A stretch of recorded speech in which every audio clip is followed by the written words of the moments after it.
Արագընթաց այս ռոբոտ մեքենան նախագծել են Ճարտարապետության և շինարարության ազգային համալսարանի ավագ դպրոցի աշակերտներ Ալենն ու Արծրունը։ Սարքը նախատեսված է փրկարարներին օգնելու համար, փլատակների տակ մնացած մարդկանց գտնելու ժամանակ։ Ռոբոտի վրա տեղադրված է արհեստական բանականությամբ աշխատող տեսախցիկ, բարձրախոս և ջերմատեսիլ, որոնք հնարավորություն են տալիս փրկարարին հեռավորության վրա կառավարելով մեքենան հայտնաբերել տուժածին, խոսել նրա հետ ու հրահանգներ տալ։ Թափքին էլ դեղատուփ կա, որ վիրավորն անհրաժեշտության դեպքում օգտվի, մինչև նրան դուրս կբերեն։ Ռոբոտը հարմար է հատկապես նեղ և մարդու չափսերին անհամապատասխան վայրերում աշխատելու համար։ Ինքը հիմիկվա դրությամբ աշխատում է հեռակառավարման վահանակով,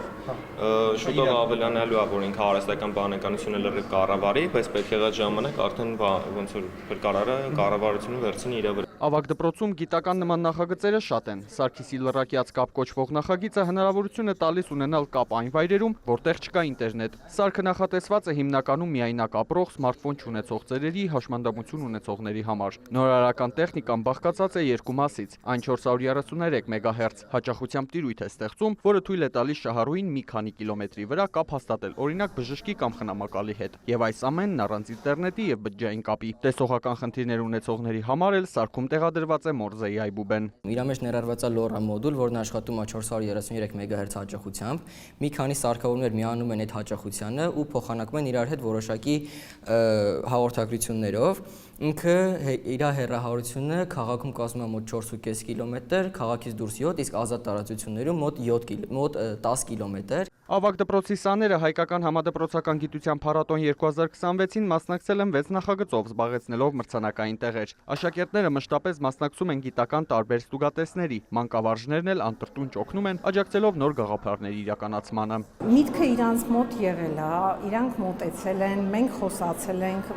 ծրագրեր ենք մշակել, շատ երկար դեբատներ, ընդհանուր թիմային աշխատանք է մեր մոտ եղել։ Ճիշտ ասած, ես միշտ աշխատում եմ, որպեսզի երեխաները իրար հետ աշխատեն մի թիմով։ Մենք կարևորում ենք նման նախաձեռնությունների դերը որպես կամուրջ դպրոցից դեպի գիտություն, ինչը լիովին բխում է մեր համալսարանի որդեգրած ռազմավարական ծրագրից, ուղղված գիտության և դպրոցի միջև սերտ կապերի ստեղծմանը, ինչպես նաև երիտասարդների շրջանում հետազոտական և տեխնոլոգիական մտածողություն զարգացնելու։ Դպրոցականները նախագծեր են մշակում տարբեր ոլորտներում՝ մաթեմատիկա, համակարգչային գիտություններ, ֆիզիկա, աստղագիտություն և այլն։ Դպրոցում վստահ են, ինչքան հաղթանակները շատ լինեն, այնքան կմեծանա նաև գիտության հանդեպ երիտասարդ սերնդի հետաքրքրությունը։ Արամ Մարանդյան, Ժիրայր Հավետյան, լուրեր։